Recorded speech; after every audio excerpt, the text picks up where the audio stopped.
Monday Night Combat.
So I'm with Uber Entertainment, and I've got the pleasure of speaking with John Combs, who is a creative. Creative. He's a creative director, and we're here to talk about Monday Night Combat, which is for the Xbox Live Arcade. Now I keep walking by this booth and wanting to get in there and get my hands dirty, but there's so many people because it's such a popular booth. Can you tell me and tell our viewers what Monday Night Combat is? Monday Night Combat at the core is a third-person shooter. It's class-based and team-based for the Xbox Live Arcade. And what is it about this game that makes it so much more awesome than so many other games? Well, it's made by a startup, Uber Entertainment, with a bunch of very veteran developers who decided to mash up a bunch of ideas and see if we could find one that worked. And after a bunch that didn't work, we found one that worked, and we just kept iterating on it and got it to the point where we loved to play it. And once we loved to play it, we hoped everybody else did. And hopefully it seems to be working. It seems to be working, at least from what I'm seeing in this booth. Now you mentioned class systems. Explain what the classes are and how they differ. There's 6 classes, ranging, hopefully hitting every kind of play style there is for the different gamers out there. There's everything from the sniper, who's a one-shot, one-kill guy, to the big old tank who runs around with a big jet engine weapon. Nice. You know, we have our assassin, who's a stealthy character. We have the big gunner with the minigun.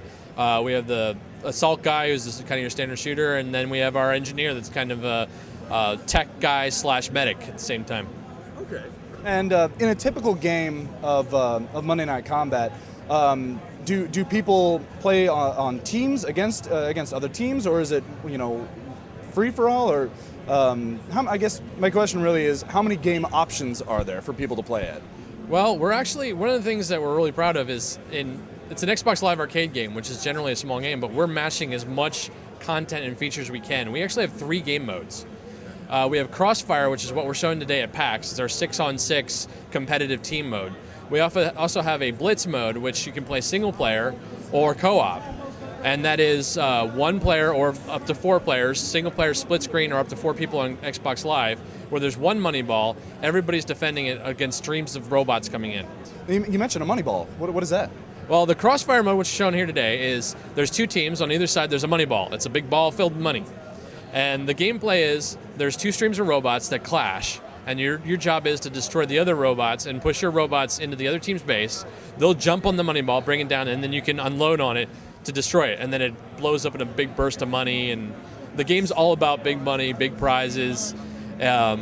Shooting the robots and stuff gives you money, so you can upgrade yourself. Each class has up to 4 skills that can be upgraded twice, or you can upgrade your base. There's little turret nubs around that you can build a turret on, and then each turret can be upgraded twice. We have a really deep persistence game where you can buy endorsements, you can buy these pro tags you can earn from doing highlights in the game. So you get these little, what we're calling pro tags, which is just a picture with a little slogan on it, and you can show those off in the lobby, and whenever you kill somebody, yours will pop up. So if you do something in a game few people have done, you get to have a pro tag that nobody else has seen before and say, hey, look what I did. that kind of thing. You mentioned robots, and now are you're not playing one of the robots? You are protecting your robots as you try and push them forward, or how does that work? I'm sorry. You're trying to protect your robots and destroying theirs, because pushing the robots are the only thing that can bring that money ball down. Gotcha. So you got to get your robots into their base to bring the money ball down. Once it's down and the shields are gone, which the shields are gone, it comes down, and then you can unload on it and pop the money ball. Okay. And you mentioned upgrading yourself and upgrading your base. As far as upgrading your skills, what kind of skills are available, and are they different for each class? There's 4 skills for each class, and they're unique for each class. So if we take the assault guy, each class has a passive skill, and his passive skill just makes him crit more and allows him to have a higher jump. And then he's got an explosive he throws out. So the X button will throw out the explosive, and you hit it again, and it'll explode.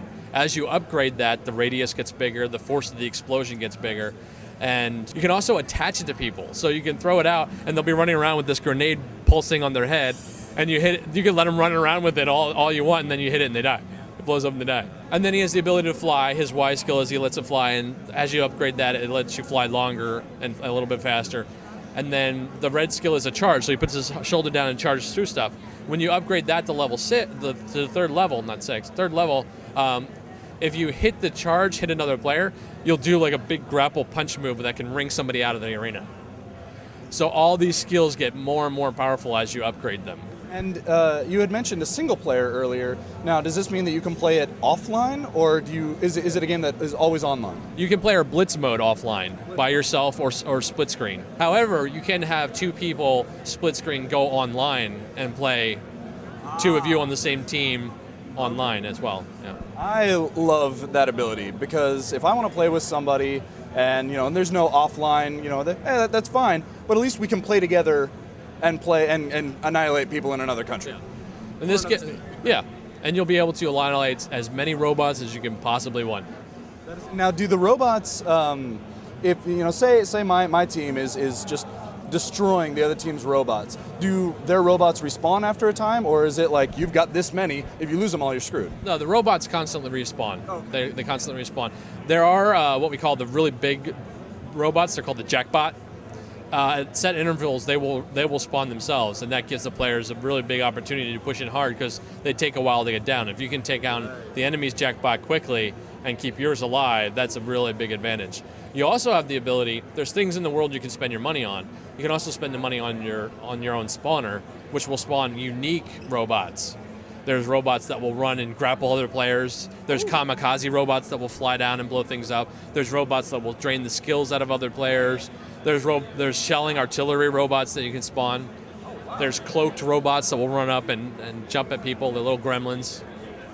Yes. Ninja bots. We have a ton of content in the game. Including, there's also a mascot that spawns. So he gets down and he dances around throwing off prizes that will upgrade yourself. If you shoot him, you get money. The fiction is he's a super fan that won a prize to get in the game, and if you get close enough, you can hear him saying, "Oh my God, this is the greatest thing ever!" as he's dancing around. We also have the concept of juice. It is the future, so juicing is not only legal, it's also part of the sport. So as you play, you'll build up a juice bar, and then once you build it up, you use it, and you become Superman for 10 seconds. So it's a nice, overpowered mechanism that you get once in a while. You guys seem to have all your bases covered with this game. We poured a lot of heart and soul into this game. We're really, really proud of it. Well, it definitely shows. From what I've seen, and I'm going to try to get my hands in there and give the game a shot myself, but from what I've seen, it looks phenomenal. Man, John, thank you so much for your time. I really appreciate it. I got to get in there and check out this game.